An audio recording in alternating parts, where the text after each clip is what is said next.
It's so often we're fighting with Jesus over the wheel on where our life is going to take us. And then once we grab the wheel from Jesus and we end up in a tree trunk, we're like, oh, why did this happen?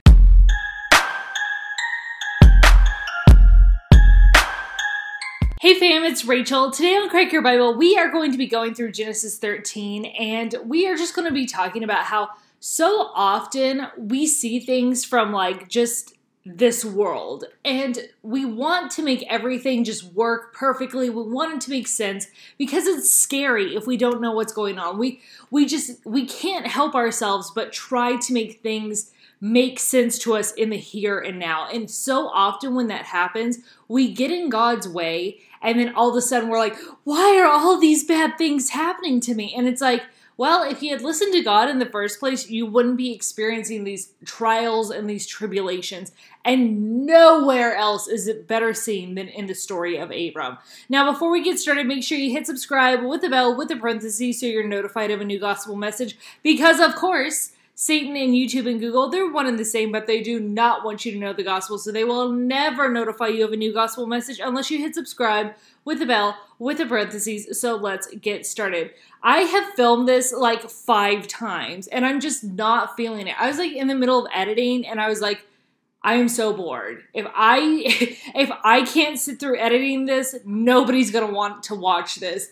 So yeah, that is why I'm like in a different spot. It's just too hot upstairs where I do my filming usually.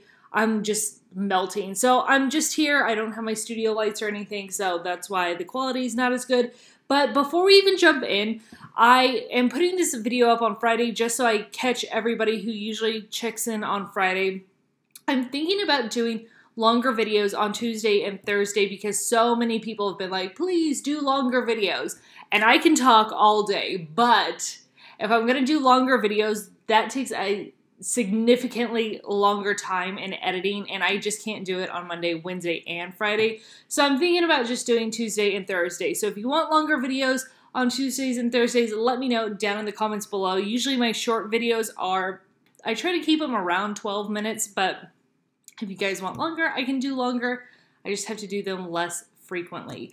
But okay, let's talk about Abram and Lot and Sarai, because I know it's been a really long time since we've actually talked about Genesis 13. And, you know, it's great to talk about all of these things that affect our personal lives.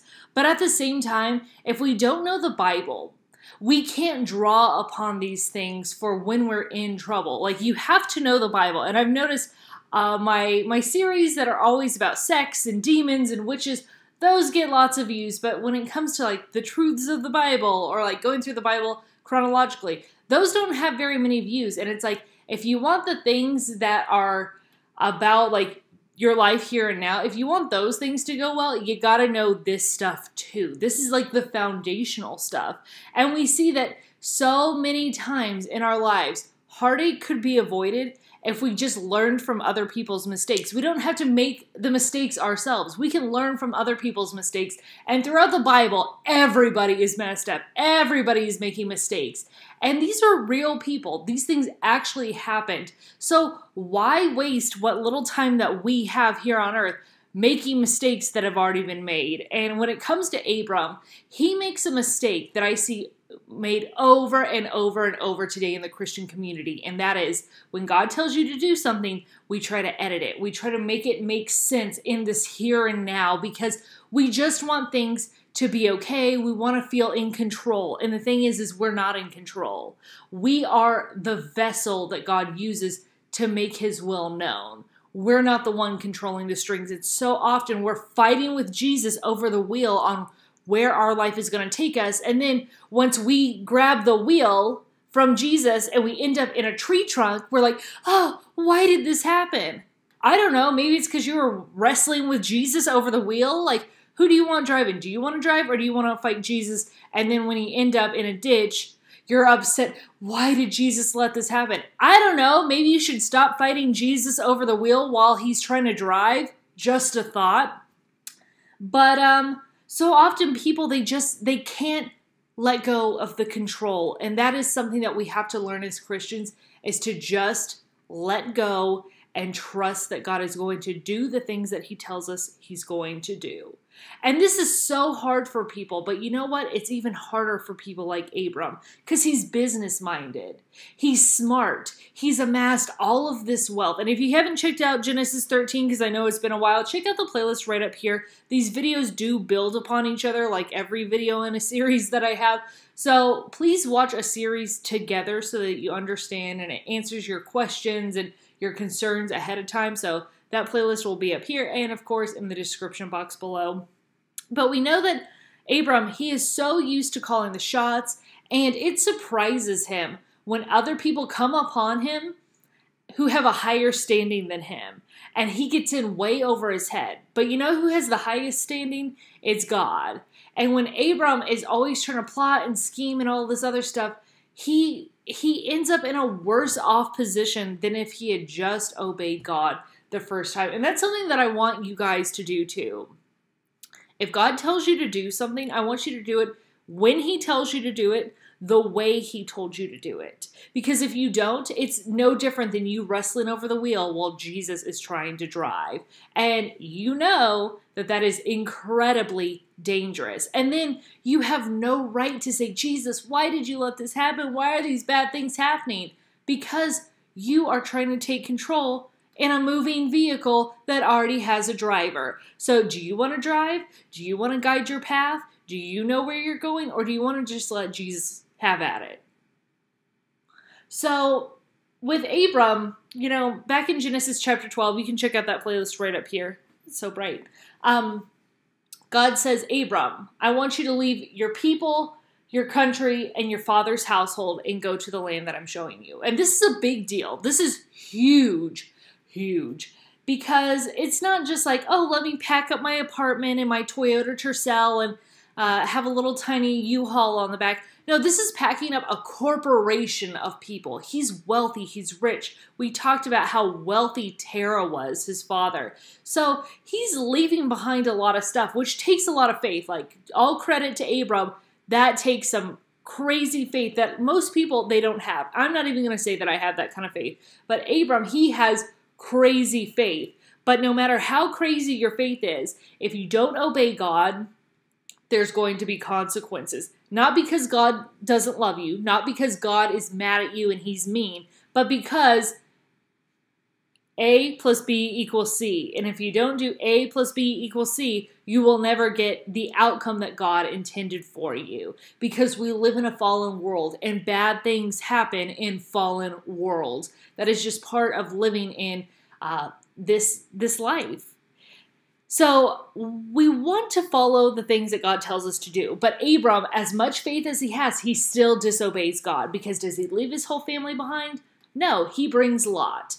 And, you know, honestly, it makes sense from a human standpoint. We can empathize with Abram and we're like, oh, that makes sense, God. Like, why can't God just give Abram a pass? And it's because God knows our direction. God sees the whole map before we even start out on the journey. So he knows what roadblocks are ahead. So he's going to tell you what to do so that you can avoid these things. He can see farther than we can see. But so often it's just like, no, we know better. Oh, that doesn't make sense. That doesn't make sense. Of course it doesn't make sense. You're a human being. But God's ways are higher. God's ways are better. And we have to trust in him. No matter, it's hard. Clearly it's hard. Somebody with faith like Abraham, it's even hard for him. But we can see and learn from Abram's mistakes so that we don't have to deal with the consequences that are so hard. And so often the consequences lead to death.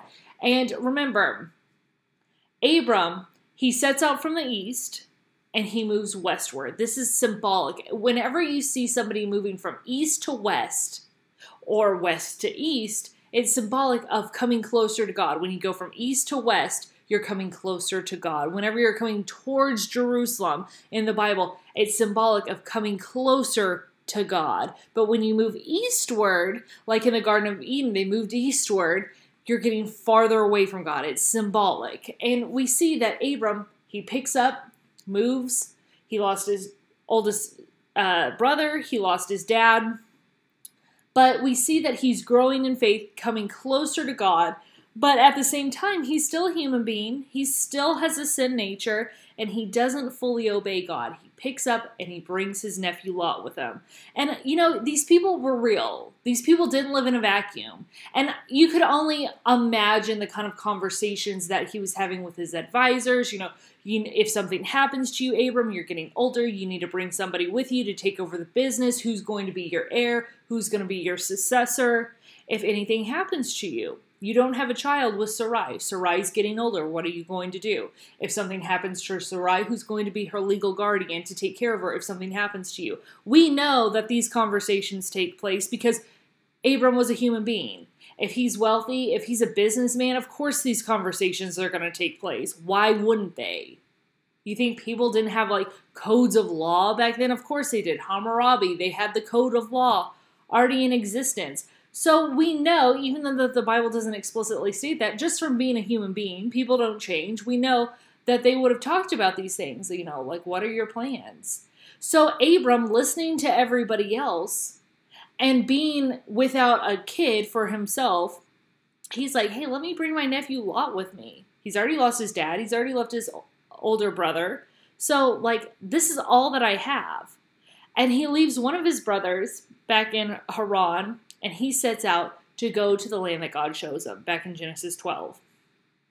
He gets to Shechem. You can check out that video right here. It's really cool. But this is where God comes to him, and he said, I'm going to give this land to your descendants. Insane. Like, not I'm giving it to you, I'm giving it to your friends, your relatives. No, I'm giving it to your descendants. And what is so crazy is, at this time, this land is not popping. This land is not great because there are giants in the land. So it's just like, you take me out, I'm following you, I'm obeying you, but at the same time, there's all this bad stuff. And it's just like foreshadowing the other negative things that are going to happen in Abram's life. Because he had faith. Yes, he was exercising that faith, but he did not obey God in the way that God told him to obey. So there's giants in the land. So he has to continue moving on. And there's a famine, because of course there's a famine. So what does he do? He packs up and he heads over to Egypt. And of course, being a businessman, he's always trying to be in control, take the wheel, and scheme in this life. And if God promises you certain things, it's not going to be because of your smarts and your acumen or anything like that. It's going to be because God has directed you to do something. And then God has softened people's hearts to make his will come into fruition. But we see Abram, he's not thinking like that. He's not thinking about, like, what did God promise me? He's thinking about the here and now. So when he rolls into Egypt, he starts scheming again, and he runs into Pharaoh, who's higher than he is, and Pharaoh's like, oh, if this is your sister, I'm going to marry her. And it wasn't. So God has to step in and save the day. Does God sit there and chastise Abram? No, but we see that there will be some sort of discipline in the near future. God loves you. God cares about you. But at the same time, God is a just and righteous God, and he is not going to take away the earthly consequences of your behavior.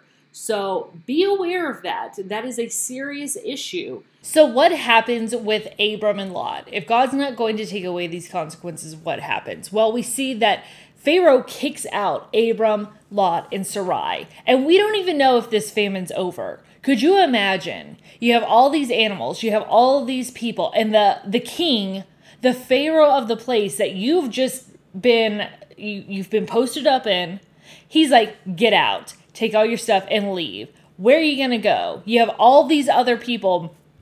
They're depending on you. They're depending on you to live, to exist, to have food.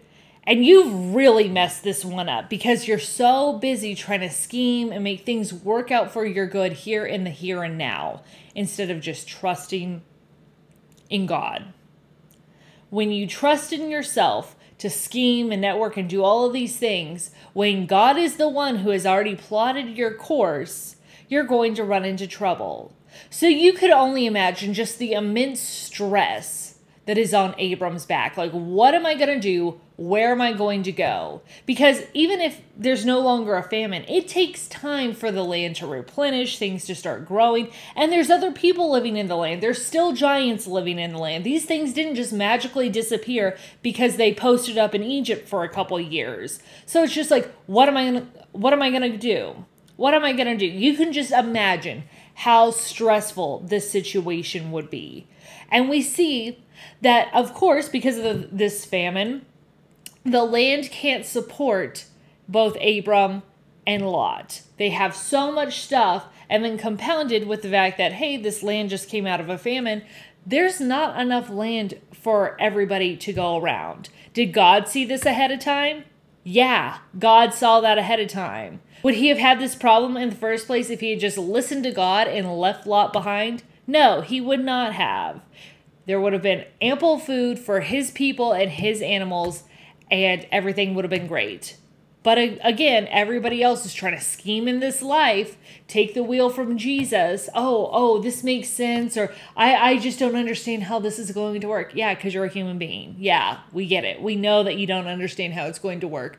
But the thing is Abram tries again to make it better. What does he do?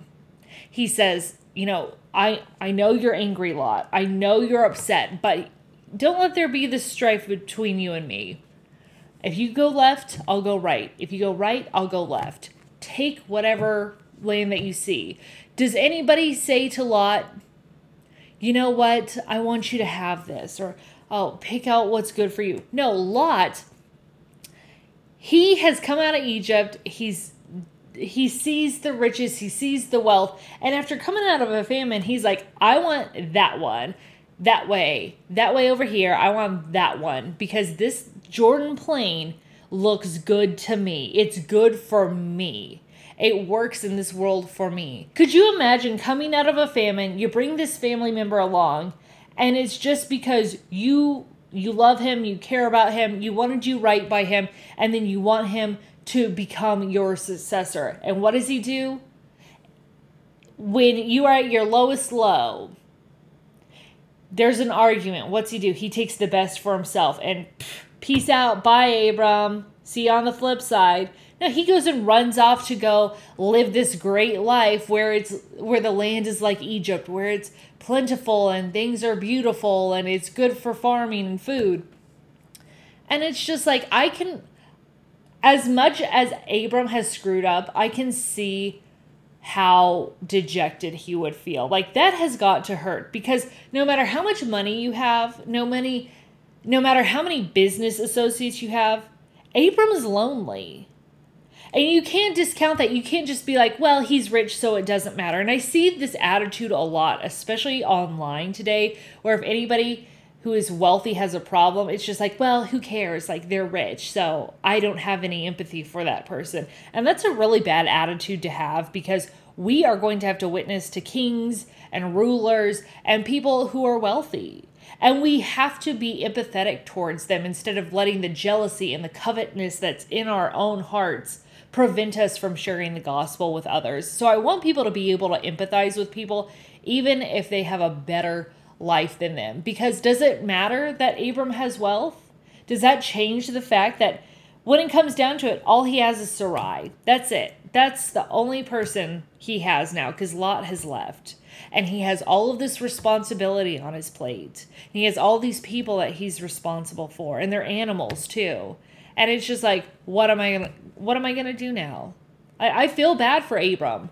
And, I know that you go through problems in your own life. And how would you feel if somebody that lived in a slum, like, let's say in India or the City of the Sun in Haiti, where it was like, your problems don't matter because you have money?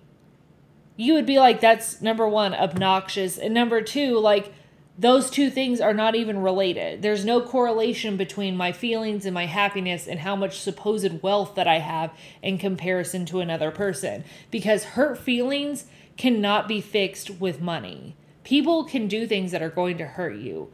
But just know God sees this. Even when you mess up, even when it's your own fault, God's there and he sees this. But we see The biggest problem that Abram had right here is through it all, he keeps trying to fix things himself instead of rely on God. And did God show up when he's over here scheming with Lot about which way to go? No. And we see, where does Lot go? He goes eastward. He's moving away from the things of God. What should Abram have done? He should have said, Lot, go home. Lot, go home. This was a bad idea. It's great that you have all this money, but things aren't working out. Just go home. Because this land that Abram's scheming over here is not his to give to Lot. In Genesis 12:7, that Lot was given to Abram's descendants. It wasn't given to Abram to give away. It wasn't given to Abram's relatives to take. It was for Abram's descendants. And does he have a descendant yet? No, so it's not his to give away. We see the same thing happen with Naboth in his vineyard and King Ahab and Jezebel. Ahab wants Naboth's garden. Naboth says, I can't give it to you. This is my inheritance. It's not mine to sell, which is true. From the Bible, you can't sell this inherited land. And Ahab puts Naboth to death for this through Jezebel. But Naboth did the right thing. He stayed true to what God's plan was, which is this land is for your descendants. Abram doesn't think like that. He's just so focused on trying to appease the people of this world, to make things work for his good here and now, instead of just relying on God. And it's going to get worse for him, because no matter how much you trust in God, no matter how much you follow God, if you deviate from God's plan, if you argue with him over the wheel, you're going to get into an accident, because that is just par for the course. That's part of life. Abraham's upset right now. He's really upset. And this is when God shows up on the scene. This is when God comes. He doesn't get in the middle of Abraham and Lot trying to make things work in the here and now. You have free will. You can do these things. God's not going to step in and say, oh, hold on, let me save you from your stupid decision. God already told him what to do. God's not going to come in and nag you to death. But he is going to remind you that he's a good God. He's a loving father. And that's what he does with Abram. He comes down and he says, Abram, lift up your eyes and look. He has to tell him. Lot wasn't told, lift up your eyes. He's already like raring to go to look what's best for him. But Abram, he's dejected. And God tells him, now you look up. And he says, to the north, to the south, to the east, to the west, everywhere that you look, I'm giving this land to you, Abram. I'm giving it to you and your descendants forever. Not for the time being, not for 5 seconds, forever. And he said, not only is this land going to be yours forever, indefinitely, I'm going to give you so many descendants that they are going to be like the dust of the ground, where you can't even count them. So you better get to walking. Wherever you walk, this is the land that I'm going to give you. You know, God is a good God in that even when we're down, even when we mess up, God is not sitting here saying, ha, ha, ha, like, look at these mistakes, you're so stupid. God reaffirms his promises to us in these trying times, even when the trying times are of our own doing, because God loves us. He cares for us. But even though he loves and cares for us, just know that he will never take away the earthly consequences of our sin. He'll take away the spiritual consequences where it's like, I'm not removed from God's presence because of my sin. But God still allows the earthly consequences of your sin to happen to you. And you need to be aware of this whenever you start trying to add or change God's word. People do this all the time, especially with fence laws, because it's like, oh, well, it sounds good, or at least it makes sense, or it makes it more palatable to people if we add on some things like fence laws. But whenever you do that, it's going to lead to death. It's going to lead to people getting hurt. And we need to just do what God says, when he says, and how he says to do it, and not deviate from that plan, because God is in control and he sees these bumps. He sees what's going to happen in the future. You don't see these things. So when you throw a wrench into these plans, it's going to derail your path. So I want you to be aware of this. Whenever you start feeling like, oh, it doesn't make sense, God knows my heart, God understands, God knows why I'm doing this. Listen to yourself. Listen to yourself, because these are the words that creep in from not only our flesh, but from Satan. And it will trip you up. And just know that there will be consequences for this, not because God doesn't love you, but because A plus B equals C. And God has tried to prevent these things from happening to you. God has warned you ahead of time. That is why he's already given you a roadmap. Do this in this way. And if you're going to deviate from it, don't come and blame God when bad things happen, because these bad things will happen. God still loves you. God still cares for you, but you have to obey him. You have to obey him the first time. And so often we are fighting with God over the wheel of our own destiny, and we have to stop doing this. God is in control. God knows more than we do. We have to sit back and say, I trust in you no matter what. I know that your ways are good. I know that your ways are higher. And that no matter what, you have me, God. I know that I am in your hand and nothing is going to snatch me out of your hand. I'm putting my trust in you. So even though I don't understand, I'm not going to listen to the world, and I'm not going to listen to their advice to deviate from your plan. And that's what I want you to do. When you come into these trying times, when God has sent you on a mission and things don't make sense, I want you to just slow down and think about what God has told you to do.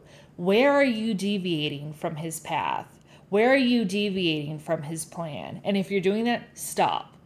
Because it's already going to be not the way God intended, but we can get back on the right track because God loves us. He cares for us, and he will always reaffirm his promises to us. So that's all that I wanted to share with you. I hope you will like, subscribe, and share. And I think I had my internal mic on the first half of this video, so I apologize for that ahead of time. But yes, just wanted to share that with you, and I hope you will like, subscribe, and share. And I'll see you later. Bye.